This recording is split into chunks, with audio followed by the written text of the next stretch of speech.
Hello everyone, welcome to Geetha Reddy recipes. నేను మీ గీత. ఈ వీడియోలో ఈరోజు మనం క్రిస్పీ పొటాటో లాలీపాప్స్ని ఎలా చేయాలో చూద్దాం.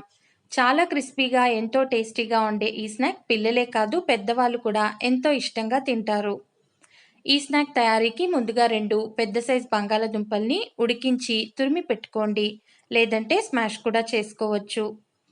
ఇందులో 2-3 సన్నగా తరిగిన పచ్చిమిరపకాయలు, ఒక మీడియం సైజ్ ఉల్లిపాయని చిన్న ముక్కలుగా కట్ చేసుకొని యాడ్ చేసుకోండి.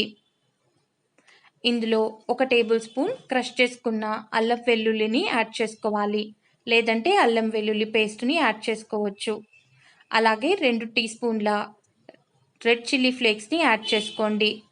1 టీ స్పూన్ ధనియాల పొడి, 1 టీ స్పూన్ జీలకర్ర పొడి, 1 టీ స్పూన్ చాట్ మసాలా, కొద్దిగా మిరియాల పొడి, 1 టీ స్పూన్ కారం, రుచికి సరిపడినంత ఉప్పు, అలాగే సన్నగా తరుక్కున్న కొత్తిమీరని యాడ్ చేసుకోవాలి. మీ దగ్గర రెడ్ చిల్లీ ఫ్లేక్స్ లేకపోతే దానికి బదులుగా కారంనే యాడ్ చేసుకోండి. ఇప్పుడు ఇందులో 1 కప్పు బ్రెడ్ క్రమ్స్ని యాడ్ చేసుకోవాలి. నేను ఇక్కడ డ్రైడ్ బ్రెడ్ క్రమ్స్ని యాడ్ చేసుకుంటున్నాను. మీరు కావాలంటే ఫ్రెష్ బ్రెడ్ క్రమ్స్ని కూడా యాడ్ చేసుకోవచ్చు. ఫ్రెష్ బ్రెడ్ క్రమ్స్ చేయాలంటే మీరు బ్రెడ్ని మిక్సర్ జార్లో వేసుకున్నట్టయితే మీకు ఫ్రెష్ బ్రెడ్ క్రమ్స్ రెడీ అయిపోతాయి. ఈ విధంగా బ్రెడ్ క్రమ్స్ని వేసుకున్న తర్వాత ఆలూ మిక్స్చర్ని అంతా కూడా ఈ విధంగా కలుపుకోవాలి. కలుపుకునేటప్పుడు అవసరమైతే మరికొన్ని బ్రెడ్ క్రమ్స్ని యాడ్ చేసుకోండి. ఇప్పుడు ఒక బౌల్ తీసుకొని 3 స్పూన్ల కార్న్ఫ్లోర్ లేదా మైదాని యాడ్ చేసుకోవాలి. అలాగే ఒక చిటికెడు మిరియాల పొడి, చిటికెడు ఉప్పుని యాడ్ చేసుకోండి. కొద్దిగా వాటర్ని యాడ్ చేసుకుంటూ చాలా థిక్ స్లర్రీ లాగా ప్రిపేర్ చేసుకోవాలి. మనం ఈ స్లర్రీని లాలీపాప్స్కి పైన క్రిస్పీ టెక్స్చర్ కోసం యూస్ చేస్తాము. అలాగే 1 కప్పు బ్రెడ్ క్రమ్స్ని కూడా తీసుకోండి. స్పైసీనెస్ ఇష్టపడే వాళ్ళు 1 టీ స్పూన్ రెడ్ చిల్లీ ఫ్లేక్స్ని వేసుకొని మిక్స్ చేసుకోండి. ఇది కంప్లీట్లీ ఆప్షనల్. ఇప్పుడు ఆలూ మిక్స్చర్ని కొద్దిగా మీకు నచ్చిన సైజుల్లో, ఏ సైజులో కావాలంటే ఆ సైజులో కొద్దిగా తీసుకుంటూ ఈ విధంగా రౌండ్ షేప్లో బాల్స్ లాగా చేసి పెట్టుకోవాలి.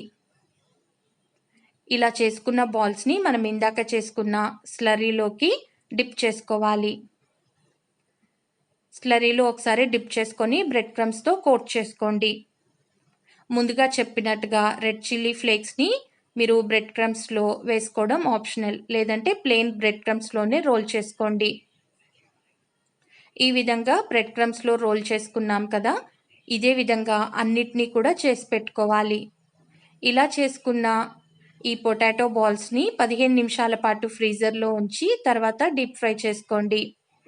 డీప్ ఫ్రైకి సరిపడినంత ఆయిల్ని ప్యాన్లో యాడ్ చేసుకొని ఆయిల్ బాగా వేడైన తర్వాత మాత్రమే హై ఫ్లేమ్లో ఉంచుకొని ఈ లాలీపాప్స్ని ఫ్రై చేసుకోవాలి. ఈ స్నాక్నంతా కూడా మీరు హై ఫ్లేమ్లోనే ఫ్రై చేసుకోవాలి.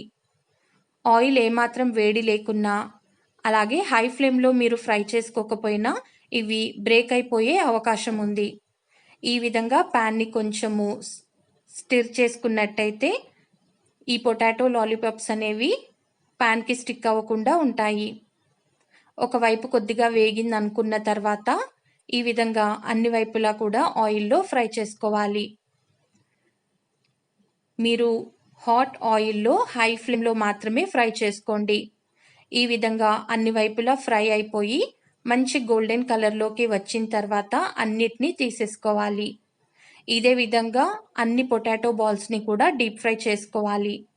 ఇవి చాలా క్రిస్పీగా ఉంటాయి అండ్ చాలా క్రంచీగా కూడా ఉంటాయి. అలాగే చాలాసేపటి వరకు కూడా క్రిస్పీగా ఉంటాయి. ఈవినింగ్ స్నాక్కి అలాగే పార్టీ టైం స్నాక్స్కి అయితే ఈ పొటాటో లాలీపాప్స్ పర్ఫెక్ట్గా ఉంటుంది. ఇలా డీప్ ఫ్రై చేసుకున్న పొటాటో బాల్స్ అన్నిటినీ కూడా సర్వింగ్ ప్లేట్లోకి తీసుకొని కెచప్తో కానీ గ్రీన్ చట్నీతో కానీ సర్వ్ చేసుకోవచ్చు. ఫైనల్గా లాలీపాప్స్ కోసము టూత్పిక్స్ని ఈ విధంగా ఇన్సర్ట్ చేసుకొని సర్వ్ చేసుకోండి. అంతే, ఎంతో ఈజీగా పొటాటో లాలీపాప్స్ని ఎలా చేసుకోవాలో చూసారు కదా. మీరు కూడా ఈ రెసిపీని తప్పకుండా ట్రై చేసి మీ ఫీడ్బ్యాక్ని కమెంట్ బాక్స్లో పోస్ట్ చేయండి.